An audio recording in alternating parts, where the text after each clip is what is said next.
2026 6학년도 수능 연계교재 수능 특강 문학의 현대시 8강입니다. 현대시 8강 봅시다.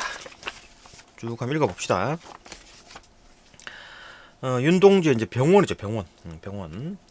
이 작품은 병원 뒤뜰에서 본 젊은 여자 환자를 통해 자신을 성찰하고 그 여자 환자의 병과 자신의 병이 낫기를 바라는 마음을 표현하고 있다.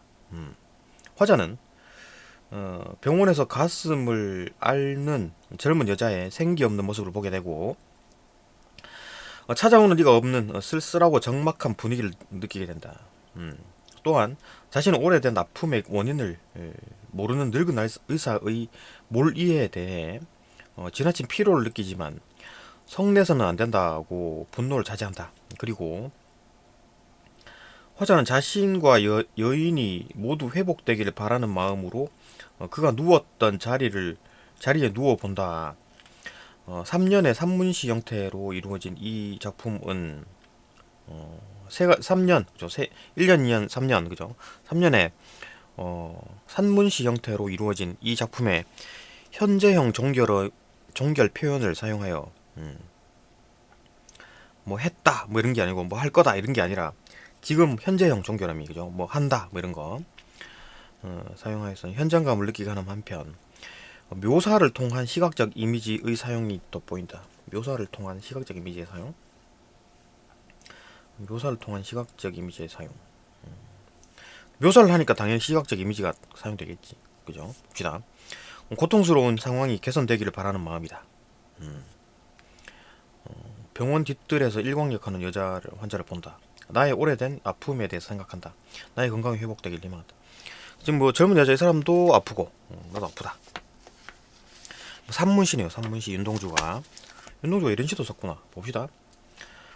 살구나무 그늘로 얼굴을 가리고 병원 뒤뜰에 누워 젊은 여자가 흰옷 아래로 하얀 다리를 드러내놓고 일광욕을 한다. 한나절이 기울도록 가슴을 앓는다는 이 여자를 찾아오느니 나비 한 마리도 없다. 슬프지도 않은 살구나무 가지에는 바람조차 없다. 뭐가 좀 안 좋은 상황이다. 그죠? 나도 모를 아픔을 오래 참다 처음으로 이곳에 찾아갔다. 병원에 왔다는 얘기잖아요. 그죠? 얘도 어떤 아픔 뭔가 아픈데 지금 뭔지 모르겠는데 하여튼 그래갖고 병원에 왔는데 그러나 나의 늙은 의사는 젊은이의 병을 모른다. 그 젊은이라는 게 뭐 인동주 젊은 시절 말하는 거겠죠. 병명을 모르겠다. 나한테는 병이 없다고 한다. 이 지나친 시련, 이 지나친 피로 나는 성내서는 안 된다. 이거 뭐 상당히 필요하다. 뭐 아무튼 뭐 좀 아픈데 이거 뭐 병이 없는 것 같은데 이렇게 보는 거지, 그죠? 신경성이다, 뭐 이런 거죠. 여자는 자리에서 일어나 옷깃을 여미고 화단에서 금잔화 한 포기를 따 가슴에 꽂고, 여자가 뭐 꽃을 해가지고 가슴에 꽂았다고? 병실 안으로 사라진다. 나는 그 여자의 건강이 아니 내 건강이 하여튼 그 여자의 건강이랑 내 건강이 속히 회복되기를 바라며 그가 누웠던 자리에 누워본다. 그 모두 밖에 뭐 누워 있었던데 그 자리에 누웠다는 얘기죠. 뭐 어려운 시가 아니고 별로 어려운 시가 아니네요. 그죠? 봅시다. 김기택의 벽. 이 작품 할머니를 에워싸고 있는 승객들로 인해 이게 좀 뭔가 좀 서사적인 어떤 요소가 들어가 있는 시네요. 그죠? 이 작품은 할머니를 에워싸고 있는 승객들로 인해 전동차에서 내리지 못하는 할머니의 고통스러운 상황을 형상화하고 있다. 이 작품에서는 벽이라는 시어를 반복하여 할머니를 에워싼 승객들의 행동에 변화가 없음을 강조하여 할머니한테는 벽이겠지. 그 주변 젊은 사람들이 쫙 에워싸고 있으니까, 그죠? 젊은 사람들이 아니고 승객들이 에워싸고 있으니까. 그리고 못 내렸네요. 그죠? 벽이라는 시를 반복하여 할머니를 에워싼 승객들의 행동에 변화가 없음을 강조하여 타인에 대한 배려와 관심이 없는 현대인의 이기주의적인 모습을 비판하고 있다. 타인에 대한 배려와 관심이 없는 현대인의 모습 비판. 1에서 5행은 뭐 전동차에서 내리려 애쓰는 할머니. 배를 눌러야지, 배를. 그죠? 빈틈없는 승객들 때문에 움직일 수 없는 할머니. 그러니까 이제 소리를 얘기를 해야지 내린다고. 그죠? 전동차에서 내리지 못한 할머니가 내릴 수 없을 정도로 견고한 벽이 되어가는 승객들.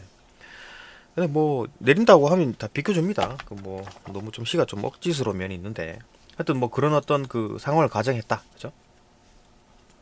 김기택의 벽. 옆구리에서 아까부터 뭔가 꼼지락거리고 있었다. 내려다 보니 작은 할머니였다. 10,000원 전동차에서 내리려고 혼자 헛되이 호우적거리고 있었다. 승객들은 빈틈없이 할머니를 에워싸고 높고 튼튼한 벽이 되어 있었다. 할머니가 아무리 중얼거리며 떠밀어도 벽은 꿈쩍하지도 않았다. 할머니는 있는 힘을 다했으나 태아의 발가락처럼 꿈틀거릴 뿐이었다. 전동차가 멈추고 문이 열리고 닫혔지만 벽은 조금도 흔들림이 없었다. 할머니가 필사적으로 꿈틀거릴수록 점점 작아지는 동안 승객들은 빈틈을 더 세게 조이며 더욱 견고한 벽이 되고 있었다. 그러니까 배를 누르거나 뭐 내릴게요라고 하면 돼요, 그죠? 약간 좀 억지스러운 어떤 뭐 시이긴 한데 어쨌든 그 뭐 뭔가 빠져나올 수 없는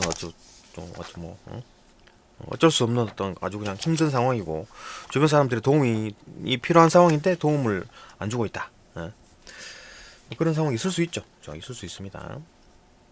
근데 뭐 이 상황은 좀 비현실적이다. 그죠? 얘기하면 되지. 내린다고. 그죠? 또 봅시다. 구강.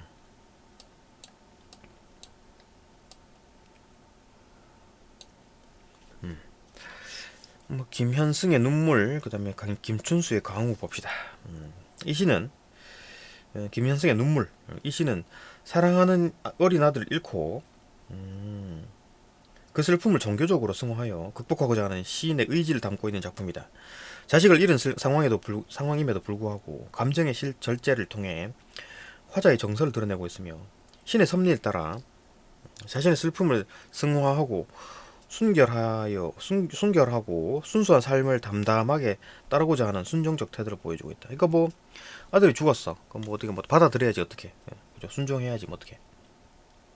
다시 살릴 거야 뭐 어떻게? 그죠? 슬픔의 승화를 통한 어떤 순결한 어떤 삶을 추구한다.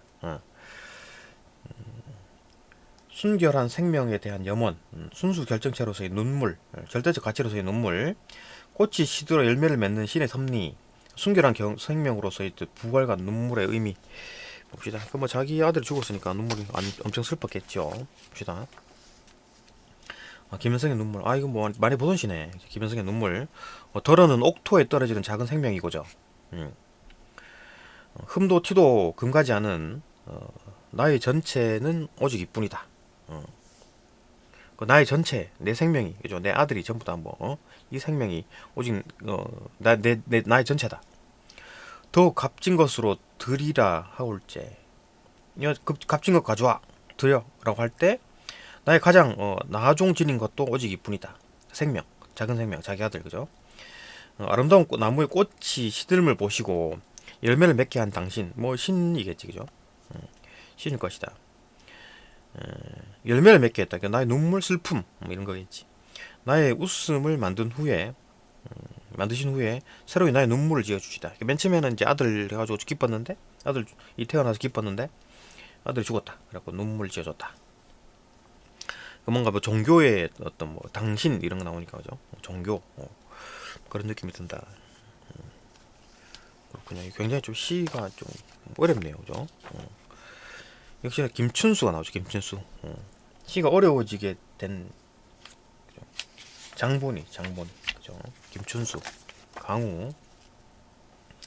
이 시는 아내의 죽음. 이건 이제 아내가 죽구나. 이건 이제 아들이 죽었고, 이건 이제 아내의 죽음을 안타까워하며 아내를 그리워하는 화자의 심정을 애절하게 노래하고 있는 작품이다. 특히 아내와 함께 일상의 모습 속에서 아내가 부재하는 현실을 받아들이지 못한 채 계속해서 아내를 찾는 화자의 모습을 구체적으로 형성함으로써 이게 지금 받아들이지 못하네요, 그죠? 그런 상황에서 구체적으로 형성함으로써 그 아내를 계속 찾는 거야. 받아들이지 못하고 얘는 이제 받아들였죠. 김생의 눈물은, 그죠? 받아들이고 이제 뭐 그렇구나 이렇게 하는 건데 얘는 받아들이지 못하고 계속 아내를 찾고 있는 화자의 모습을 구체적으로 형성함으로써 아내를 향한 그리움과 슬픔의 정서를 적절하게 드러내고 있다. 아내의 죽음으로 인한 슬픔을 쏟아지는 비에 비유하여 표현하고 있으며 다양한 심상을 활용하여 상황과 정서를 구체적으로 형성하고 있다. 자, 아내의 죽음으로 인한 슬픔과 안타까움 봅시다. 부재한 아내를 애타게 찾는다. 아내의 죽음을 인식하고 받아들인다. 아내의 죽음으로 인한 슬픔과 체념. 받아들이네? 이연에 두 번째 이연에서 애타게 찾는데 받아들이고 슬픔이과 이제 그때 이제 그래서 이제 받아들이면 이제 슬픔이 생기고 이제 그때 이제 그 슬픔이 길어지면 슬픔 다음에 오는 게 이제 체념이죠, 그죠? 어쩔 수 없구나. 그래 되겠지. 이게 그 김춘수의 강우입니다. 강우는 비온다 이런 건데 봅시다. 그러니까 슬픔이 비처럼 내린다 그런 건가? 조금 전까지는 거기 있었는데 어디로 갔나? 아내가 어디 갔냐고.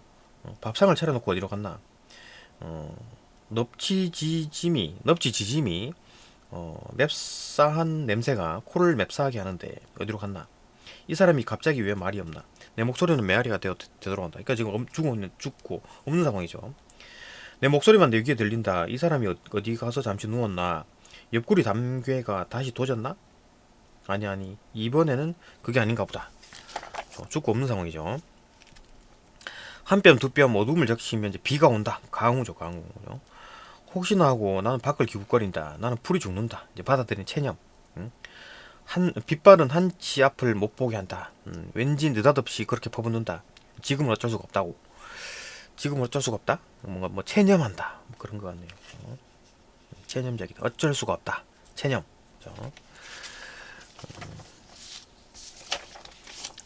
10강.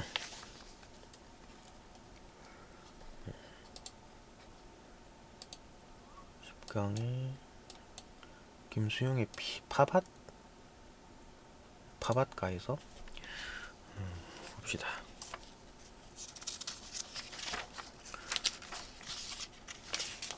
이것도 이제 좀 연구를 좀 해가지고 업그레이드를 하겠습니다. 지금 그냥 읽기만 하고. 현대 10강 파밭가에서 김수영. 이 시는 붉은 파밭에서 돋아나는 푸른 새싹을 보며 묵은 것에 대한 미련을 버려야 새롭게 변화할 수 있다는 화자의 깨달음을 보여주고 있는 작품이다. 묵은 것에 대한 미련을 버려야 된다. 그죠? 새롭게 변할 수 있다는 화자의 깨달음을 보여주고 있는 작품이다. 이 시는 표면적으로 사랑에 대한 내용을 담고 있지만 부조리한 현실과의 결별을 통한 새로운 세상에 대한 열망을 담고 있는 작품으로도 해석할 수 있다. 동일한 문장 구조를 반복하는 방식, 비유와 역설, 의 표현 방식, 대조의 방식을 활용하여 새로운 것을 추구하려는 의지를 보여주고 있다는 점이 특징이다. 그러니까 뭐 엄청나게 많이 쓰네요. 반복법, 비유법, 역설법, 대조법 이런 거 막 쓰네요. 묵은 사랑에서 벗어나 새로운 사랑을 추구하려는 의지. 묵은 사랑? 새로운 사랑?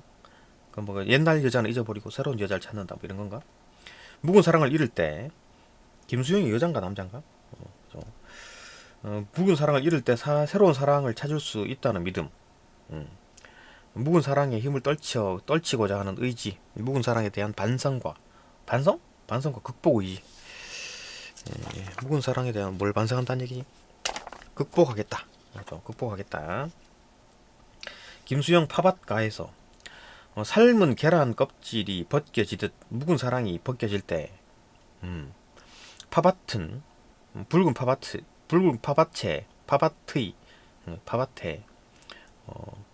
푸른 새싹을 보아라. 묵은 사랑이 가고 새로운 새싹이 돋는다. 얻는다는 것은 잃는 것이다. 그 푸른 새싹을 얻었으니까 옛날 거를 잊어버린다. 먼지 앉은 석경 너머로 너의 그림자가 움직이듯 묵은 사랑이 움직일 때 붉은 파밭에 푸른 새싹을 보아라. 반복이네요. 그죠? 얻는다는 것을 곧 잃는 것이다. 너의 그림자가 이제 그 뭐 움직이는 것처럼 묵은 사랑도 움직인다. 너가 묵은 사랑이네. 그죠? 새벽에 준 조로의 물이 조로의 물? 대낮이 지나도록 마르지 않고 뭐 화분에 물을 줬나? 그게 뭐 마르지 않았다. 젖어 있듯이 묵은 사랑이 뉘우치는 마음의 한복판에 젖어 있을 때 뉘우치는 마음의 한복판에 젖어 있다고? 붉은 파밭에 푸른 새싹을 보아라. 얻는다는 것은 곧 잃는 것이다. 반복이에요. 그러니까 뉘우치는 마음이 한복판에 젖어 있을 때 뉘우친다. 여기서 반성이군요. 그죠? 뉘우치는 마음이 한복판에 젖어 있다. 이게 뭔 말이야? 그러니까 묵은 사랑이 뉘우치는 마음이 한복판에 젖어 있다. 뉘우치는 마음의 한복판에 젖어 있다. 묵은 마음이 그러니까 뉘우칠 거다. 뉘우쳐야 되는 어떤 것들이 있는데 그 중간에 묵은 사랑이 있대. 그죠? 묵은 사랑을 뉘우쳐야 된다. 그 얘기네. 그죠? 시책 표현입니다. 묵은 사랑이 뭐가 잘못됐나? 왜 뉘우치지? 봅시다. 김용택의 이제 들국. 이 시의 화자는 서리를 맞으며 가을이 깊어가도록 들판에 피어있는 들국의 모습에서 사랑하는 사람이 돌아오기만을 부질없이 기다리는 자신의 모습을 발견한다. 이건 이제 그 묵은 사랑을 보내는 게 아니라 이 사람은 계속 기다리네. 다양한 자연물을 통해 화자의 정서를 효과적으로 드러내고 있으며 아름다운 자연의 모습과 대비되는 화자의 쓸쓸하고 허망한 심정이 시 전반에 깔려 있다. 임에 대한 그리움과 막막한 기다림. 아름다운 자연의 모습과 대조적인 화자의 마음, 임이 없는 상태의 암담하고 막막한 심정, 부질없는 기다림에 허망함과 안타까움. 계속 그래도 기다리겠다 그 얘기네요, 그죠? 난 이제 못 기다리겠어 그게 아니라 계속 기다린다. 시의 제목이 김용택의 이제 들국처럼 내가 들국이다. 들국이 나고 내가 들국이다. 산마다 단풍이 저리 고우면 뭐한다요? 산 아래 물빛만 저리 고우면 뭐한다요? 산 너머 저 산 너머로 산 그늘도 다 도망가 불고 산 아래 집 뒤안 하얀 억새꽃 하얀 손짓도 당신 안 오는데 뭔 헛짓 한다요? 이거 하얀 억새 하얀 손짓 뭐 이런 어떤 단풍 이런 거 다 좋은 상황인데 나는 안 좋다. 그죠? 당신이 안 오기 때문에 뭐 다 헛짓이다. 그 좋은 자연과 슬픈 내가 안 좋은 나가 안 좋다. 그죠? 그러니까 대비가 된다. 그죠? 저런 것들이 다 뭔 소용이다요. 어두운 산머리 초생딸만 그대 얼굴같이 걸리면 뭐한다요. 초생딸만 그대 얼굴같이 걸리면 초생딸도 좋은 건데 그래 있으면 뭐하냐. 그대가 없는데 그죠? 사랑하는 사람이 없기 때문에 마른 지푸라기 같은 내 마음에 허연 서리만 끼어가고 마른 지푸라기 같은 내 마음에 허연 서리만 끼어가고 저 달 금방 저불면 세상 길 다 막혀 막막한 어둠천지일 텐디 저 달이 지면 이제 어둠천지가 된다. 병신같이 바보천지같이 이 가을 다가도록 가을 좀 서리밭에 하얀 들국이 피어 있으면 들국화 하얀 들국화 뭐 한다요? 소용없다요. 이거 뭐 계속 이제 들국이 또 자연이네. 자연은 다 제대로 돌아가고 있는 상황인데 다 소용없다. 사랑하는 사람이 없어서. 그렇죠. 그런 내용이네요. 또 11강. 이 11강이 끝인가? 11강 끝이네요.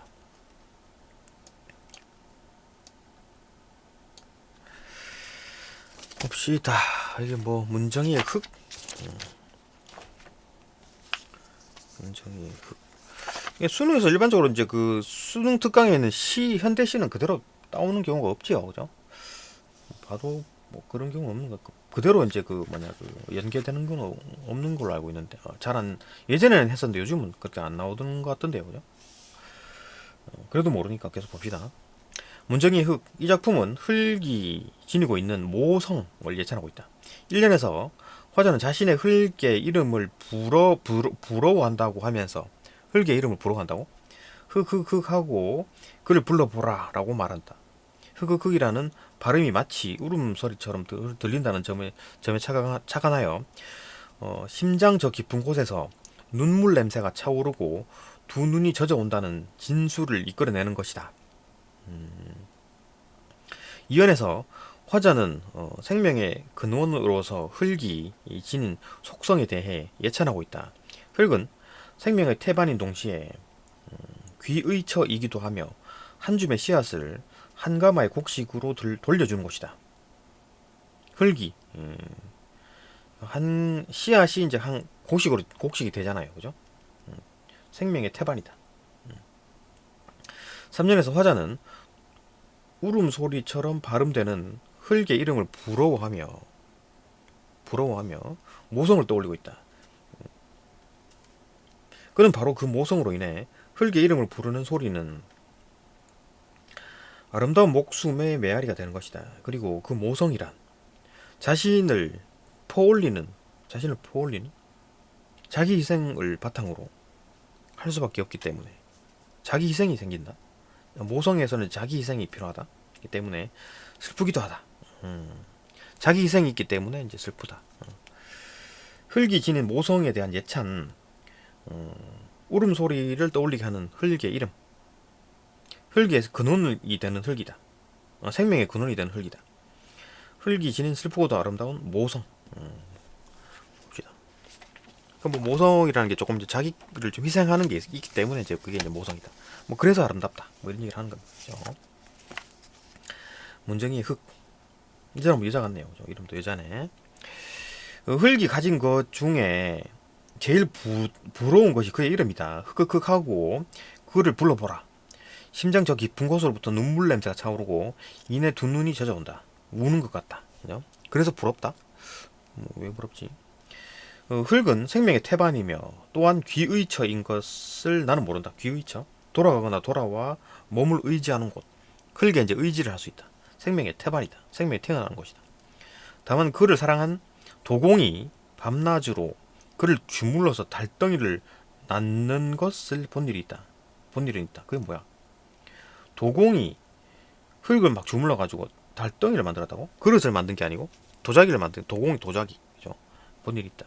또한 그의 가슴에 한 줌의 씨앗을 뿌리면 철되어 한 가마의 곡식이 돌아오는 것도 봤다. 그치? 씨앗을 뿌리면 뭐가 자라겠지. 곡식이 되겠지.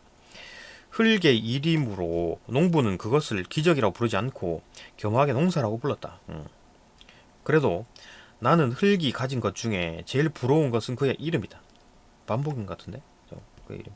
흑흑흑하고 그를 불러보면 눈물샘 저 깊은 곳에서부터 슬프고 아름다운 목숨의 메아리가 들려온다. 하늘이 우물을 파놓고 두레박으로 자신을 퍼 올리는 소리가 들려온다. 그렇군요.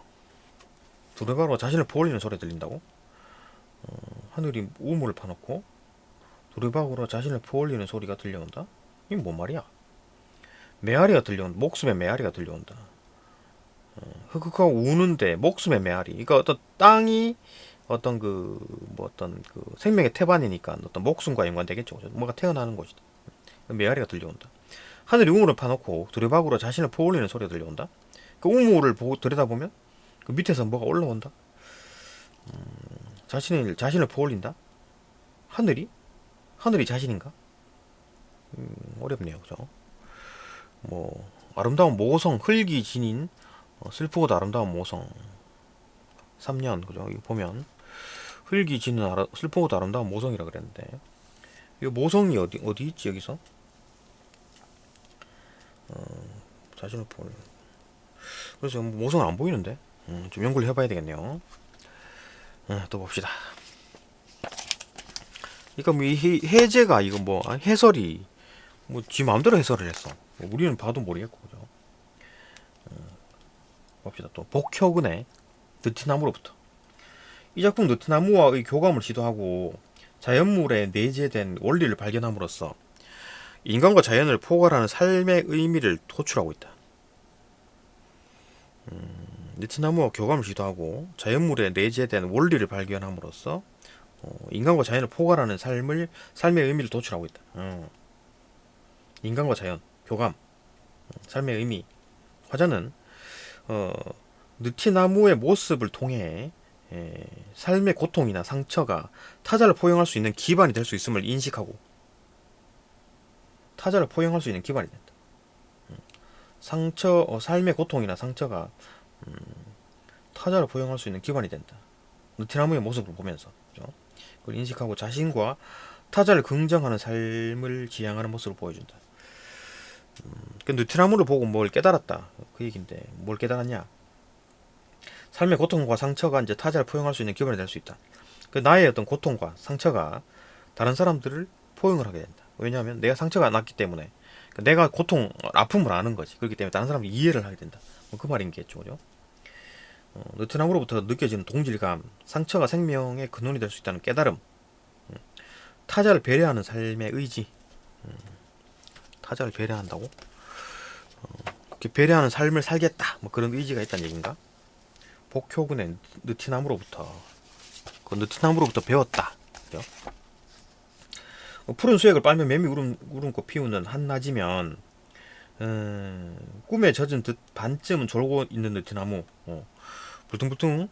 울퉁불퉁 뿔이 나무의 발등 혹은 발가락이 땅 위로 붉어져 나왔다. 군데군데 굳은 살에 옹이가 박혔다. 이 지금 느티나무가 뭐가 좀 느티나무의 모양이네요. 그죠? 먼 길을 걸어왔다는 뜻이라. 그럼 느티나무가 뭐 어떤 고생을 했네. 그죠? 고생을 했다. 화급히 바빠야 할 일은 없어도 나도 그 위에 앉아 신발을 벗는다. 신발을 왜 그 위에 앉는다고? 느티나무 위에 앉는다고? 뭔 말이야? 그렇게 너와 나는 참 멀리서 왔구나. 어디서 왔느냐? 언제부터 여기에 있었느냐? 그럼 나도 왔다. 나도 이제 걸어왔다. 나도 고통을 느껴왔다. 나도 고생을 했다. 어디로 가는 길이냐 물으며 하늘을 보는데 무엇이 그리 무거웠을까? 부러진 가지가 부러졌네. 껍질 그 안 속으로 속살이 썩어 몸통이 비어가는데 그 속에 뿌리를 묻고 뿔 몇 포기가 꽃을 피워 잠시 느티나무의 내생을 보여준다. 느티나무의 내생을 보여준다.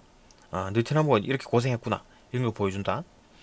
돌아보면 삶은 커다란 상처 혹은 구멍인데 그것은 또 그 무엇의 자궁인지 알겠는가? 그런 걸로 인해서 뭐 또 생명이 또 태어난다. 그죠? 그러니 섣불리 치유를 꿈꾸거나 덮으려 하지 않아도 좋겠다. 이거 뭐 그런 어떤 상처가 결국은 다 도움되는 거니까. 뭐 치유를 빨리 치유해야 되겠다. 뭐 그럴 필요 없다. 때 아닌 낫 모기 한 마리 내 발등에 앉아 배에 피꽃을 피운다. 그러니까 이 배가 이제 목이 배겠죠. 배가 이제 볼록볼록해지겠지. 필러 먹어가지고 좀 볼록해진다. 잡지 않는다. 그냥 놔둔다. 남은 길이 조금은 덜 외로우리라. 다시 신발끈을 맨다. 그 남은 길이 자기가 가는 길이네요, 그죠? 이 사람 나가 가는 길. 그 덜 외롭다고 왜 덜 외롭지? 덜 외롭지? 이거 뭐 모기와 함께 간다 그런 건가? 그 모기가 피를 빨아먹었잖아. 신발끈을 맨다. 발에 모기 물리면 간질간질 해가지고 간질간질 할 텐데 계속 이제 걸으면. 하여튼 뭐 모기와 함께 있다 뭐 그런 어떤 동질감이 느껴지는 건가? 뭐 그런 거죠. 타자를 배려한다. 모기를 배려한다. 모기를 배려한다고 막 모기를 안 잡는다고? 하여튼 뭐 이런 거 보면 좀 이해가 안 되는 부분이 많죠. 하여튼 그게 현대시다. 그죠? 작가들 보면 좀 이상한 사람들이 좀 많아요.